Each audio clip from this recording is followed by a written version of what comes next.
بسم اللہ الرحمن الرحیم۔ السلام علیکم ورحمۃ اللہ وبرکاتہ۔ دنیا کا پہلا قتل کس نے کیا؟ قابیل نے حابیل کا۔ علم الحساب کا آغاز کس نے کیا؟ حضرت ادریس علیہ السلام نے۔ ابو البشر کس کا لقب ہے؟ حضرت آدم علیہ السلام۔ قرآن مجید کے کل کتنے نام ہیں؟ 56۔ قابیل اور حابیل کون تھے؟ حضرت آدم کے بیٹے۔ اسلام کے پہلے مؤذن کون تھے؟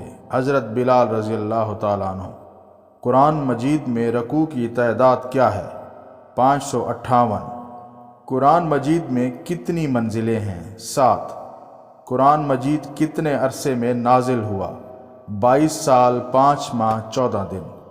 نماز جنازہ کا ذکر کس صورت میں آیا ہے؟ سورہ توبہ میں۔ دنیا کے دوسرے پیغمبر کا کیا نام تھا؟ حضرت شیس علیہ السلام۔ واقعہ معراج کا ذکر کس صورت میں آیا ہے؟ سورہ بنی اسرائیل۔ اسلام کے پہلے سفیر کون تھے؟ حضرت مصعب بن عمیر رضی اللہ تعالیٰ عنہ۔ جزاک اللہ۔